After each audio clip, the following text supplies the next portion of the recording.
आलीदेखि थालीसम्म, गोठदेखि ओठसम्म आवाजविहीनको आवाज यो हो कृषि टेलिभिजन। हामी छौँ 24 घण्टा तपाईँको साथमा।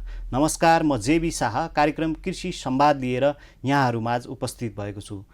कृषि संवादमा हामी कृषि क्षेत्रका विविध विषयहरूलाई उठान गरेर सम्बन्धित व्यक्तित्वहरूसँग, जिम्मेवार व्यक्तित्वहरूसँग चाहिँ हामी कुराकानीलाई अगाडि बढाउने गर्दछौँ। र यसै क्रममा आज हामीसँग हुनुहुन्छ प्रधानमन्त्री कृषि परियोजना अन्तर्गत परियोजना कार्यान्वयन इकाइ सल्यानमा कार्यरत निमित्त वरिष्ठ कृषि अधिकृत पृथ्वीराज लामिछानेलाई आज हामीले स्टुडियोमा निम्त्याएका छौँ। र उहाँसँग आज हामी विशेष गरी यो परियोजना कार्यान्वयन इकाइ सल्यानले चाहिँ सल्यान र आसपासको क्षेत्रमा चाहिँ उहाँको कार्यक्षेत्रमा चाहिँ विशेष गरी कस्ता किसिमका गतिविधिहरू सञ्चालन गरिरहेको छ। सल्यान एउटा अदुवा उत्पादनको हिसाबले उर्वर मानिने ठाउँ भएको हुनाले विशेष गरी यो अदुवाको क्षेत्रमा चाहिँ यो कार्यान्वयन इकाइले चाहिँ कस्ता भूमिकाहरू खेल्दैछ र त्यहाँको अदुवाको सम्भावना कस्तो छ, बजारको स्थिति कस्तो छ र आगामी दिनमा कसरी कुन रणनीतिक ढङ्गबाट चाहिँ कार्यक्रमहरू अगाडि बढ्दैछन् भन्ने विषयमा उहाँसँग धेरैभन्दा धेरै जानकारी लिने प्रयास गर्नेछु।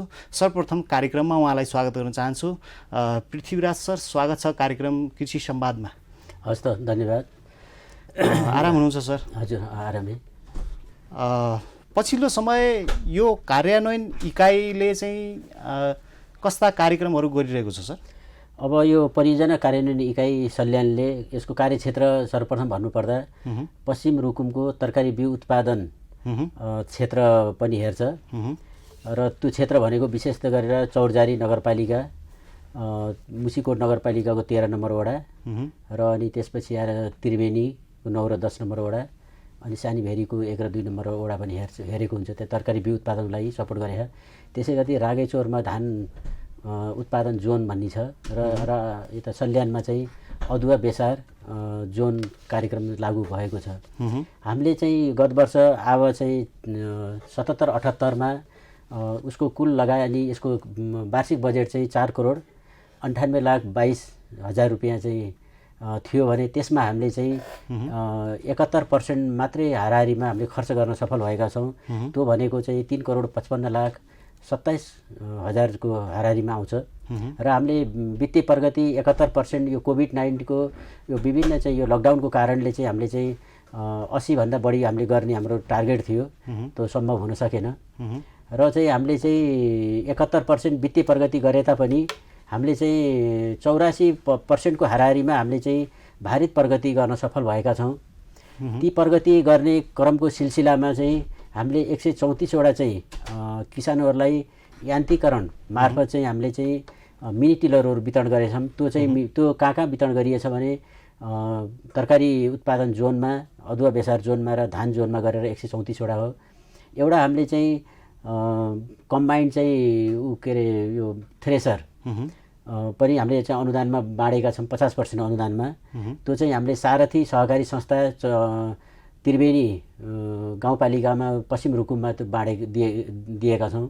त्यसै गरी हामीले 45 वटा चाहिँ धान ओसाउने, धान बिउहरू ओसाउने चाहिँ पङ्खाहरू 50% अनुदानमा वितरण गर्न सफल भएका छौँ। र त्यसै गरी हामीले चाहिँ 31 वटा चाहिँ साना सिँचाइ पूर्वाधार निर्माण गर्न सफल भएका छौँ।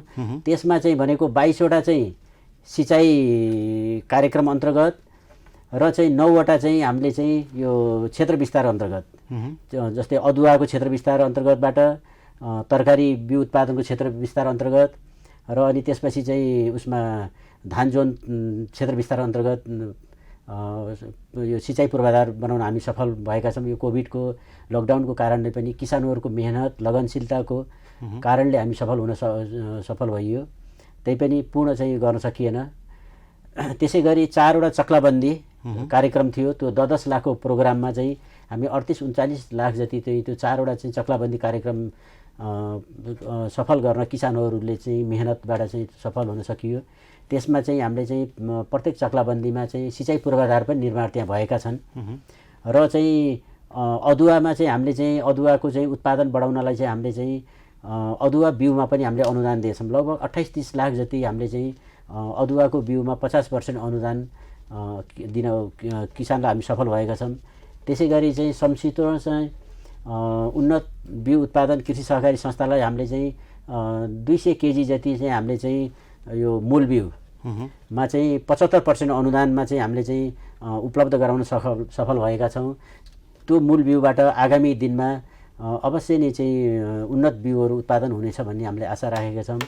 त्यसै गरी हामीले चाहिँ किसानहरूलाई चाहिँ बिउहरू सुकाउनलाई सजिलो होस्, थ्रेसिङ गर्ने बेलामा चाहिँ अन्नहरू नोक्सान नहोस्, पोस्ट हार्भेस्ट प्रविधि अन्तर्गतबाट चाहिँ उहाँहरूलाई चाहिँ सुरक्षित होस् भनेर हामीले चाहिँ 404वटा चाहिँ त्रिपाल 120 GCM-को 15x12 को चाहिँ त्रिपाल चाहिँ हामीले चाहिँ किसानहरूलाई 75% अनुदानमा चाहिँ उपलब्ध गराउन सफल भएका छौँ।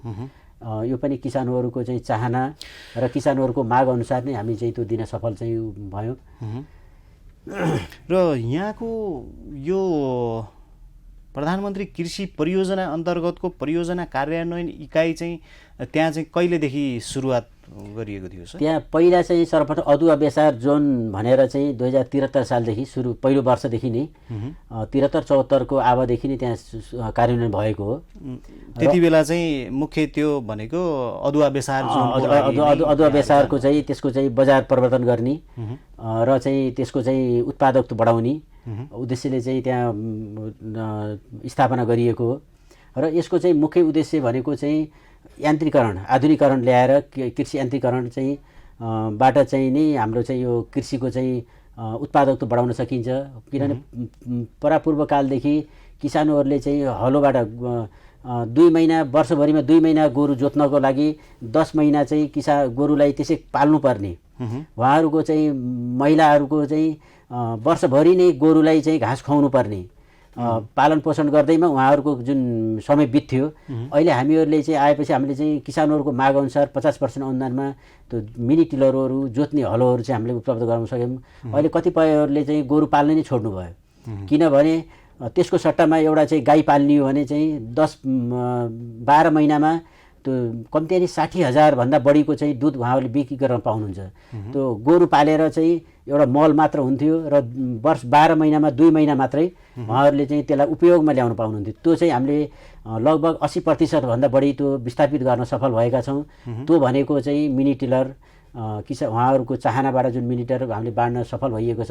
134वटा भनेको पनि किसानहरूको लागि राम्रो हो, किनभने एउटा किसानले लग्यो भने छिमेकीले पनि त्यो उपयोग गर्न पाएको छ, भाडा तिरेर पनि छिमेकीले। अब आगामी दिनमा पनि हामीले चाहिँ अरू चाहिँ हामीले उपलब्ध गराउने चाहिँ सोचमा छ। हजुर पृथ्वीराज सर, मलाई यो एउटा अनौठो लाग्ने कुरा के छ भन्दाखेरि यहाँहरू एउटा यो परियोजना इकाइ कार्यान्वयन इकाइ मार्फत काम गरिराख्नु भएको छ, जुन चाहिँ यो जिल्ला कृषि ज्ञान केन्द्रहरू जुन जिल्ला कृषि विकास कार्यालयहरूले गरिराख्ने काम जस्तो जस्तै एउटा समानान्तर रूपमा चाहिँ एउटा काम भइराखेको छ। यो खासमा यो जिल्ला कृषि विकास कार्यालय हुँदाहुँदै त्योभन्दा फरक गर्ने गरी यहाँहरूको कार्यालय स्थापना भयो, तर कामहरू चाहिँ उस्तै देखिन्छ। यसमा के फरक छ सर खासमा? यसो काम आवश्यकता किन यस्तो यसमा कृषिको काम भन्ने बित्तिकै त्यो सबै एउटै नै हुन्छ होइन, तर चाहिँ जुन सेवा प्रवाह गर्ने चाहिँ माध्यम पद्धति त्यो फरक हुन्छ।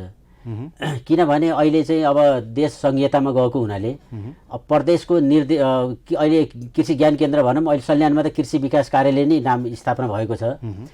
अब प्रदेशको निर्देशन अनुसार मात्रै निर्देशितमा रहेर कृषि विकास कार्यालयले काम गर्छ होइन। अब हामीहरूले उसले प्रदेशको निर्देशन अनुसार काम गर्ने भयो। अब यो प्रधानमन्त्री कृषि आधुनिकीकरण परियोजना भनेको यो चाहिँ सङ्घीय कार्यालय अन्तर्गत पर्छ र यसले चाहिँ होल राष्ट्रको नीति नै यसलाई चाहिँ कृषिमा जुन राष्ट्रियता नीति नै यसले उपयोग र किसानमा प्रयोग गर्न चाहिँ यसले मद्दत पुर्याएको हुन्छ। र यसमा हाम्रो फेरि के हुन्छ भने यसमा राष्ट्रिय नीति अनुसार जुनसुकै क्षेत्र जुन आफ्नो एउटा सीमित जुन छनौट भएका गाविसहरू नगरपालिकाहरू वडाहरू छन् त्यसमा मात्रै हाम्रो चाहिँ सीमित र हामीले चाहिँ व्यावसायिकता ल्याउनलाई हामीले त्यसलाई चाहिँ टेवा पुर्याएका हुन्छौँ। र हामीले हाम्रो क्षेत्र भनेको थोरै भएको हुनाले थोरैमा के अरे थोरै मिठो भने जस्तै हाम्रो थोरै एरियामा चाहिँ हामीले चाहिँ जुन कार्यान्वयन गर्ने भएको हुनाले अलिकति केही प्रभावकारिता अलिकति केही उत्पादकता बढाउनमा चाहिँ टेवा पुर्याउन सक्छ। तर कृषि कार्यक्रम भन्ने बित्तिकै कृषि ज्ञान केन्द्रले गर्ने पनि कृषि उत्पादकता बढाउने उद्देश्य हो। हाम्रो प्रधानमन्त्री कृषि आधुनिकीकरणले पनि कृषि उत्पादकता बढाउने र बजारीकरण र आधुनिकीकरण चाहिँ ल्याउने चाहिँ उद्देश्य चाहिँ। हजुर, यहाँले भने जस्तै जुन एउटा निश्चित कामका लागि चाहिँ हामीहरूको एउटा उद्देश्य रहेको हुन्छ भने जस्तै यहाँहरू जसरी अदुवा बेसार जोनलाई एउटा सफल कार्यान्वयन गर्नका लागि भनेर सुरुवाती चरणमा चाहिँ सल्यानमा पुग्नुभयो, त्यसपछि यो अदुवा बेसारको क्षेत्रमा चाहिँ त्यहाँ भएका परिवर्तनहरू के छन् सर अहिलेसम्म चाहिँ? अब त्यहाँ परिवर्तन अवश्य भएका छन्। कस्तो परिवर्तन भएछन् भने हिजो जस्तै अब निर्यात परिवर्तनको कुरा गर्दा चाहिँ अब हामीले चाहिँ हाम्रो चाहिँ कमान्ड एरिया सल्यानबाट चाहिँ अदुवा चाहिँ त बढी नै जिल्ला बाहिर जान्छ।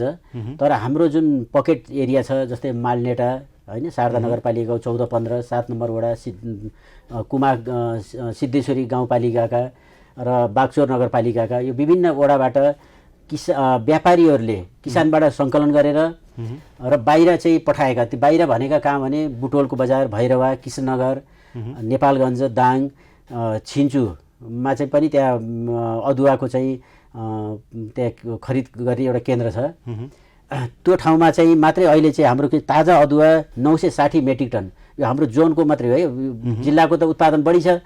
960 मेट्रिक टन जिल्ला बाहिर चाहिँ गछ। यो भनेको 3,55,20,000 बराबरको रकम किसानहरूले प्राप्त गर्न सफल भएछन् र व्यापारीहरूले त्यो चाहिँ बाहिर चाहिँ निर्यात चाहिँ गरेको चाहिँ हो। र अर्को कुरा चाहिँ हाम्रो चाहिँ के भएछ भने लगभग 50 मेट्रिक टन बेसारको बिउ त्यो गोर्खा जिल्लामा नि गएछ, रुकुममा पनि गएछ र चाहिँ सल्यानमा पनि केही खरिद गरेछन् अन्य क्षेत्रमा, र दाङ जिल्लामा पनि आछ। त्यो चाहिँ 50 मेट्रिक टन भनेको लगभग 28 लाख बराबरको बेसार किसानहरूले बिक्री गर्न सफल भएर आम्दानी आय आर्जन गर्न चाहिँ सफल भएका छन्। पहिला चाहिँ बेसारको त्यति व्यावसायिकता सल्यानमा थिएन। म चाहिँ योभन्दा अगाडि पनि लगभग 7 वर्ष अगाडि जिल्ला कृषि विकास कार्यालयमा चाहिँ काम गर्थेँ। बेसारहरू चाहिँ कमै निर्यात हुन्थ्यो, तर अहिले चाहिँ जुन हाम्रो जोन भएको हुनाले यसको केही क्षेत्र विस्तार चाहिँ बढेको छ। र धुलो बेसार पनि 1 मेट्रिक टन जिल्ला बाहिर गएको छ। त्यो 1 मेट्रिक टन भनेको 3 लाख बराबरको धुलो बेसार चाहिँ किसानहरूबाट व्यापारीले किनेर अनि व्यापारी मार्फत त्यो बाहिर चाहिँ, त्यो भनेको चाहिँ भैरवा, कृष्णनगर, त्यसपछि बुटोल, नेपालगञ्ज, दाङका बजारहरूमा दाङका चाहिँ थोक व्यापारीहरूले खरिद गरेको चाहिँ जानकारी यो व्यापारीहरूबाट चाहिँ हामीले चाहिँ लिएको चाहिँ तथ्य डाटा हो। यी उत्पादनका क्षेत्रहरूमा नि सर होइन, यहाँहरूको यो विशेष गरी सबै सरकारी संयन्त्रहरूले चाहिँ उत्पादनमा मात्रै जोड दिएको जस्तो देखिन्छ, तर उत्पादन पछिको व्यवस्थापनमा अथवा उनीहरूको बजार सुरक्षामा चाहिँ खासै ध्यान नदिएको पाउँछु। यहाँले अनुदान वितरण गऱ्यौँ, यो विषयमा यो अनुदान वितरण गऱ्यौँ, यति प्रतिशत लगानी हामीले सरकारले गरिदियौँ भन्ने खालको जो भन्दै गर्दाखेरि मलाई के लाग्छ भन्दाखेरि मैले आफैले भोगेको कुरा पनि अदुवाको बिउ नपाएर सायद किसानले कृषि नगरेको कमै उदाहरण होला। किसानले बजार पाउने समस्या देखेर डराएर किसानले चाहिँ उत्पादन नगरेको हो कि भन्ने मलाई लाग्छ। यहाँले के बुझ्नु भएको छ? हो, यो पक्कै पनि चाहिँ बजार यो के छ भने यो हाम्रो चाहिँ यो छिमेकी छ नि बजार हाम्रो भारतको, त्यो चतुर छिमेकी भएको हुनाले यो हामीले कृषिमा चाहिँ भोगेका छौँ। हेर्नु समस्या कस्तो हो भने उसको चाहिँ जस्तो चिज पनि हामीले चाहिँ आउन दिनु पाउनु पर्ने अरे, हाम्रो चिज जानु पर्यो भने चाहिँ टेस्ट गरेर होइन, कलकत्तामा चाहिँ त्यसको रोग परीक्षणहरू गरेर विषादीको परीक्षण गरेर गरेपछि मात्रै जान दिने भएको हुनाले हाम्रो चाहिँ बजार भनेको भारतसँग चाहिँ सिधै लिङ्क भएको हुनाले भारत चाहिँ निर्यात भयो भने अदुवाले राम्रो मूल्य पाउँछ र यसमा कुनै पनि समस्या आउँदैन। अब भारतले चाहिँ रोक्यो भने चाहिँ यसमा चाहिँ हाम्रो चाहिँ समस्या चाहिँ छ, किनभने हाम्रो चाहिँ हाम्रो जनसङ्ख्या भनेको हाराहारीमा 3 करोडको जनसङ्ख्या हो। 3 करोड जनसङ्ख्यामा उपयोग गर्ने चाहिँ त हाम्रो उत्पादन चाहिँ त हाम्रो सल्यानमा मात्रै त होइन, पूर्व चाहिँ मेचीदेखि लिएर चाहिँ मध्य पहाडी बेल्टको चाहिँ अब जस्तै पाल्पादेखि लिएर अरखाँची सबै क्षेत्रमा त अदुवा त हुन्छ। त्यो सबै हामीले नेपालीले नै उपयोग गर्न त हाम्रो सम्भव छैन। त्यही भएर हाम्रो चाहिँ छिमेकी भारत चाहिँ मा अवश्य नै हाम्रो बजार भनेको त भारत हो। भारतले के गर्दो रहेछ भने उसको उत्पादन भयो भने हाम्रो माल रोकिदिने, हाम्रो माल रोकियो भने हाम्रो चाहिँ हाम्रो डम्पिङ हुने भयो, हाम्रो किसानले भाउ त पाएनन्। त्यो भएर म चाहिँ सरकारलाई चाहिँ म एउटा चाहिँ विनम्र अनुरोध के गर्दछु भने एउटा चाहिँ प्राविधिक कर्मचारीको नाताले यदि हाम्रो माल पनि इन्डियामा जान्छ भने उसको माल पनि हामीले कृषि उत्पादन तरकारी होस् चाहे चाहिँ अदुवा बेसार जे पनि होस् कृषिजन्य उत्पादन हाम्रो माल यदि जसरी उसको आउँछ त्यसरी नै हाम्रो जान्छ भने चाहिँ उसको माल आउन दिने। यदि हाम्रो जान दिन्न भने बरु हामी चाहिँ सिन्की कुटेर चाहिँ हामी चाहिँ सिन्की र चाहिँ बरु खाना तयार हौँ हामी 1 वर्ष, अर्को वर्षबाट त हाम्रो यही उत्पादन बढ्छ किनभने हाम्रो उत्पादन भएन भने होइन। त्यो चाहिँ निर्णय चाहिँ सरकारले गर्नुपर्छ। योभन्दा अगाडि चाहिँ एकजना हाम्रो चाहिँ कृषि मन्त्री हुनुहुन्थ्यो बलदेवजी, उहाँलाई चाहिँ म धन्यवाद दिन चाहन्छु। उहाँले चाहिँ यो विषादीको नाममा कृषि रोक्नुभयो होइन, इन्डियाबाट आउने तरकारीहरू त्यो रोक्दा चाहिँ वास्तवमा त्यतिखेर उहाँ मन्त्री पदबाट हट्नु पर्यो क्या।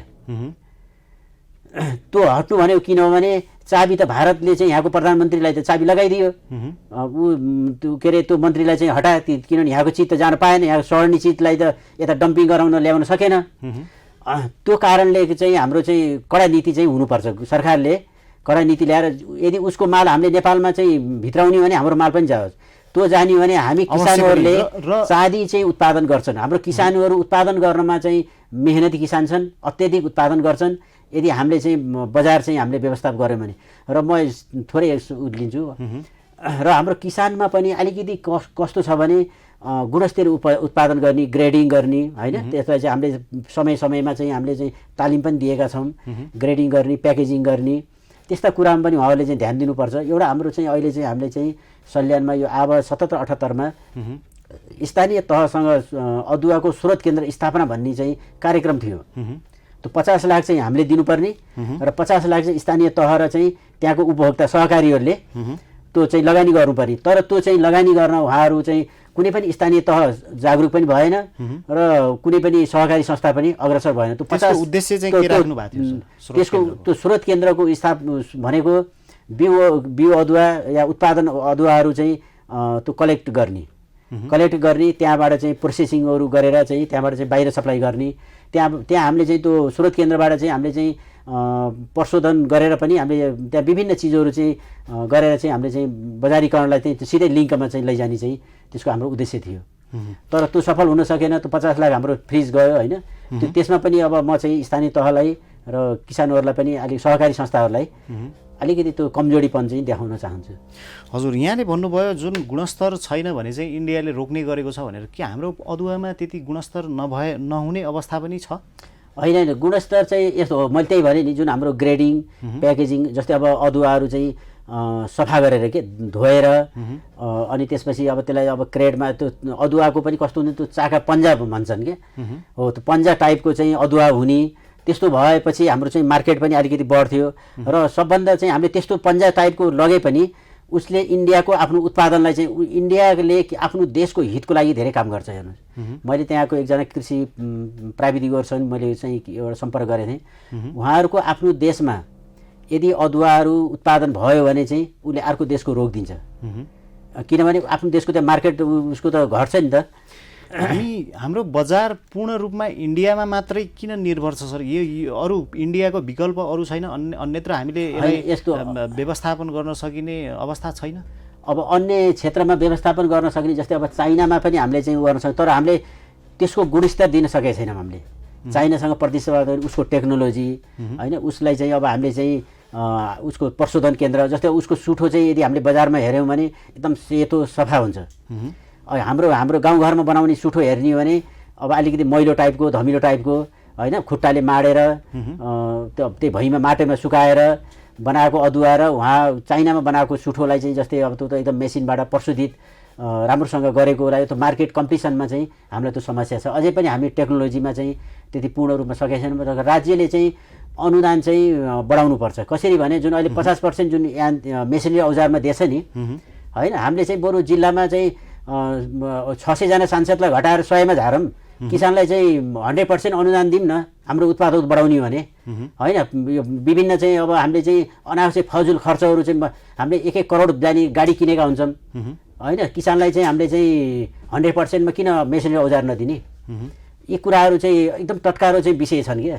हजुर, जुन अहिले हाम्रो चलिरहेको एउटा अनुदान प्रक्रिया छ नि, त्यो प्रक्रियाबाट यहाँहरूले अनुदान वितरण गर्दै गर्दाखेरि चाहिँ किसानहरूले त्यसलाई सही सदुपयोग गरेको पाउनु भएको छ कि के छ यसको अवस्था? अब यस्तो हुन्छ, अब उपयोग गरेको सही सदुपयोग भनेको अब 100% नै चाहिँ उपयोग चाहिँ अब भएको म भन्न सक्दिनँ होइन। तर चाहिँ हाम्रो नजरमा जो मेहनती किसान छन् नि, मेहनती किसानहरूले लगेर राम्रोसँग गरेका छन्। ती मेहनती किसानहरूमा अहिले वर्षको 20-25 लाख रुपियाँ आम्दानी किसानहरूले तरकारी बेचेर, जुन हिजो हामीले चाहिँ कृषि विकास कार्यालयमा हुने बेला चाहिँ सहयोग गरेका किसानहरू पनि छन्। जस्तै म चाहिँ सल्यानको एकजना चाहिँ सफल व्यवसायिक किसानको नाम लिन चाहन्छु, कुलालाम रेउले, ढोरचोरमा छन्।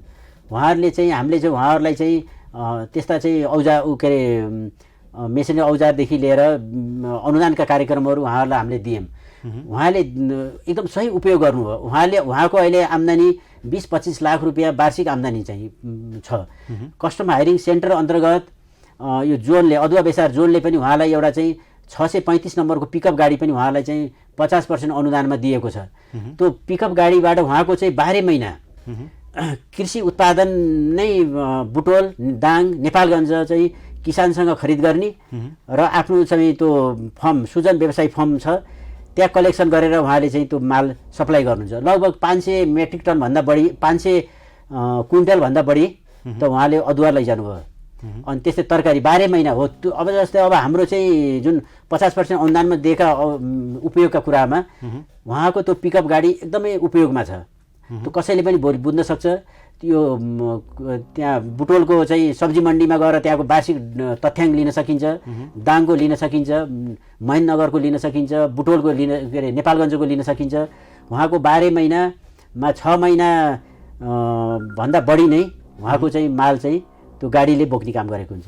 हजुर, हामी कार्यक्रमको अन्तिम चरणमा आइपुगेका छौँ सर। अन्त्यमा चाहिँ यो अदुवा एउटा हाम्रो अन्तर्राष्ट्रिय बजारमा पुर्याउन सकिने खालको एउटा हामीसँग उत्पादन क्षमता रहेको हुनाले यहाँ अदुवा उत्पादनको एउटा जोन सेक्टरमै काम गर्दै गर्दाखेरि चाहिँ अदुवाको दीर्घकालीन बजार व्यवस्थापनका लागि सरकारले कुनै पहल गरेको छ कि छैन, अथवा यहाँ एउटा कृषि क्षेत्रमा लामो कार्य अनुभव भएको हिसाबले चाहिँ यस्ता कुराहरूलाई यी बजार व्यवस्थापनमा भएका कमी कमजोरीहरूलाई औल्याउँदै दिगो बजार व्यवस्थापनका लागि चाहिँ समग्र कृषिको क्षेत्रमा चाहिँ सरकारले कसरी रणनीति लिइरहेको छ र लिनु पर्दछ, यहाँको सल्लाह सुझाव के छ सर? अब यस्तो, अवश्य नै सरकारले चाहिँ राम्रा कार्यक्रमहरू, नीतिहरू ल्याएकै छ। तर कस्तो भने त्यो जति हुनुपर्ने त्यो त्यति हुन सकेको छैन।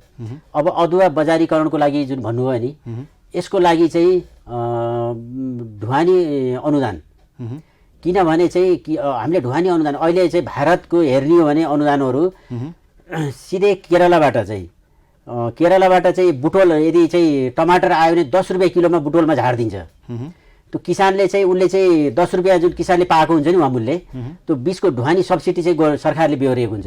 हो त्यस्तै गरी हामीले चाहिँ 20 रुपियाँ 50 रुपियाँ किलो यदि अदुवा चाहिँ सल्यानमा किसानले बिक्री गर्यो भने लखनऊको बजारमा जति पनि ढुवानी लाग्छ नि त्यो सब्सिडी सरकारले दिन तयार हुनु पर्यो। अनि किसानको मूल्य चाहिँ 50 रुपियाँ उहाँ पायो नि। अब व्यापारीले उ गर्यो भने 20 रुपियाँ किलो अदुवा किनिदिन्छ, अनि ढुवानी जोडेर चाहिँ उसले चाहिँ आफ्नो मुनाफा त व्यापारीले लिने भयो। त्यो भएर म सरकारकोबाट चाहिँ अब हाम्रो कस्तो भने अहिलेको जुन अहिलेको नयाँ आर्थिक वर्षमा ढुवानीमा सब्सिडी पनि छ है भन्ने चाहिँ मैले चाहिँ बजेट भाषणमा चाहिँ हल्का सुनेको छु। अझै हाम्रो कार्यान्वयनमा त आएको छैन। सरकारले अब चाहिँ के गर्नुपर्छ भने अदुवा बजारीकरणको लागि ढुवानी अनुदान दिने र प्याकेजिङ र चाहिँ यो यसको चाहिँ यो सफाई गर्ने मेसिनहरू चाहिँ सुठो बनाउने चाहिँ प्रशोधनका मेसिनरी औजारहरूमा चाहिँ 100% नै अनुदान दिनुपर्छ। यसको अनुगमन गरोस् होइन, सरकारले राम्रोसँग कहीँ उपयोग भएको नभएको गरोस्। कुनै किसानले यदि उपयोग गरेको छैन भने त्यो अनुदान फिर्ता ल्याइदिने कडा नीति पनि लिनुपर्छ होइन। जसरी हामीले अनुदान दिनलाई चाहिँ हामीले चाहिँ छाती फुलाएर चाहिँ यदि 100% अनुदान दिन्छौँ भने त्यो उपयोगमा भएन भने उसलाई जरिमाना सहित त्यो फिर्ता ल्याएर चाहिँ अर्को मेहनती किसानलाई दिन सक्ने हामीले चाहिँ त्यो प्रावधान ल्याउनुपर्छ। र हामीले 50% अनुदान भन्ने बित्तिकै कोही किसानले बिचारा लगानी गर्न नसकेर चाहिँ उसले चाहिँ गोरु नै जोत्नुपर्ने अवस्था नि छ।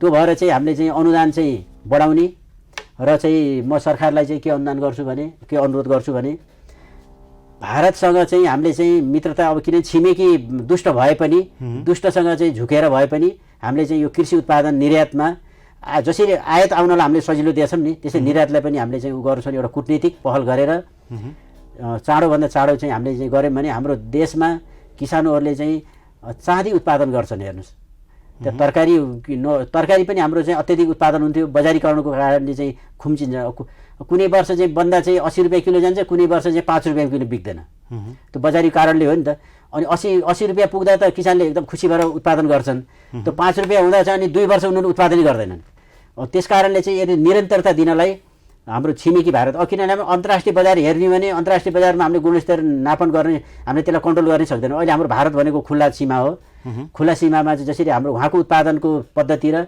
हाम्रो नेपालको उत्पादनको पद्धतिको लगभग उस्तै उस्तै छ तर त्यहाँको उत्पादकता अलिकति बढी छ किन बढी छ भने त्यहाँ चाहिँ मल रासायनिक मलमा सब्सिडी सिँचाइमा सब्सिडी धेरै कुराहरू छन् अब हामीले के भन्छौँ भने यो WTO को चाहिँ जुन सिद्धान्त अनुसार WTO विदेशीले चाहिँ त अनुदान घटाउने भन्छ तर उनीहरूले भित्रभित्र अनुदान दिएका हुन्छन् आफ्नो किसानलाई अनुदान दिएका हुन्छन् त्यहाँ आलु खन्ने पनि मेसिन छ गाजर खन्ने पनि मेसिन छ मेसिनले नै प्याकिङ गर्ने मेसिनले नै लोड गर्ने मेसिनले नै अनलोड गर्ने त्यस्तो प्रतिस्पर्धा देशहरूसँग हाम्रो किसानहरूले कोदालाले खन्ने डोकोमा बोकेर चाहिँ बजार ल्याउने होइन त्यस्तासँग प्रतिस्पर्धा गर्नलाई हामीलाई गाह्रो छ नि त त्यो भएर चाहिँ हामीले पनि त्यस्तै मेसिनबाट खन्ने मेसिनबाट प्याक गर्ने मेसिनबाट चाहिँ जुस मेसिनहरू बनाउ गर्ने त्यस्ता चिजहरूको हामीले चाहिँ आयात प्रवर्धन गर्नु पर्यो र त्यस्ता किसानलाई ठुला व्यवसायलाई हामीले अनुदान दिनु पर्यो र हामीले छाती फुलाएर चाहिँ किसानलाई कृषिमा यदि सही उ गर्ने भने म एउटा चाहिँ भन्न सक्छु एक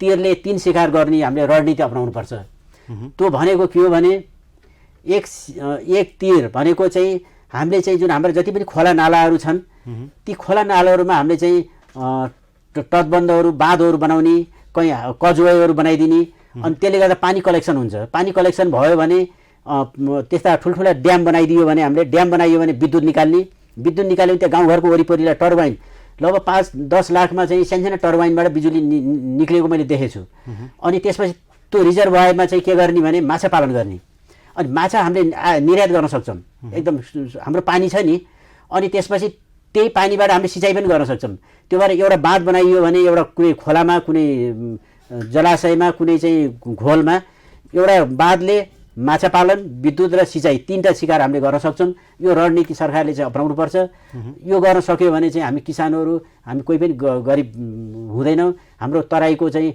हजारौँ हेक्टर लाखौँ हेक्टर चाहिँ जमिनहरू मा चाहिँ जुन सुक्खा खडेरीको कारणले चाहिँ उत्पादन जुन 2 बाली मात्रै जुन हामीले धान र गहुँ मात्रै लिन्छौँ नि हामीले तराईमा चाहिँ हामीले 3 बाली लिन सक्छौँ र कतिपय चाहिँ नदीहरू खेर गइरहेछन् हाम्रो यहाँ नदी हाम्रो खेर गछ भारतमा गएर हेर्नु भने त्यही नदी सिँचाइमा छ भनेपछि हामीले सरकारले चाहिँ एकदम बुझ्नु पर्यो अरू केही गर्नु पर्दैन किसानलाई हामीले पानी दिउँ सिँचाइ दिउँ बरु प्राविधिकहरूलाई 1 वर्षलाई तिम्रो घर बसो केही गर्नु पर्दैन सबै लगानी जति कर्मचारीको तलब सबै सिँचाइमा लगानी गरेर चाहिँ यदि हामीले तराईका जति पनि फाँटमा सिँचाइ प्रवर्धन गरौँ 1 वर्ष चाहिँ प्राविधिकहरूलाई चाहिँ आफ्नो घरमा चाहिँ रेस्ट गर्न पठाएर त्यो तलब पनि हामीले किसानलाई लगाउन यदि सिँचाइमा लगाउन सकियो भने हाम्रो 5 वर्षमा हाम्रो कृषि हरित क्रान्तिमा परिवर्तन भएर हामीले चाहिँ भारतसँग ती सडेका चाहिँ काउली बन्द खानी होइन कि हामीले चाहिँ अर्ग्यानिक तरकारी हामीले भारत पठाउन सक्छौँ यति भन्दै म यो कृषि टेलिभिजनलाई चाहिँ धन्यवाद दिँदै आफ्नो शब्द यही टुङ्गाउँछु हस्त धन्यवाद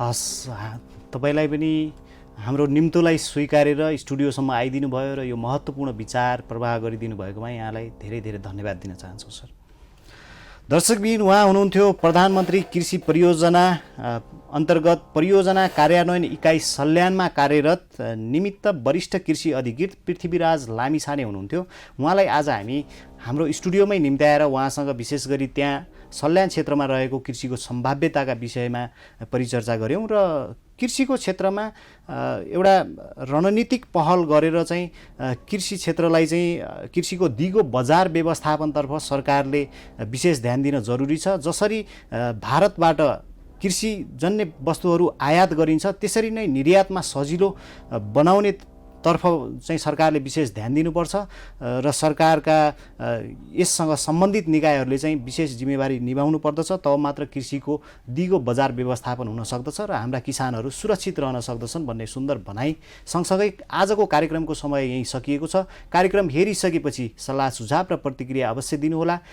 जेबी शाह बिदा हुन चाहन्छु। कृषि टेलिभिजन हेर्दै गर्नुहोला। जय कृषि, जय किसान, समृद्ध कृषि हाम्रो अभियान।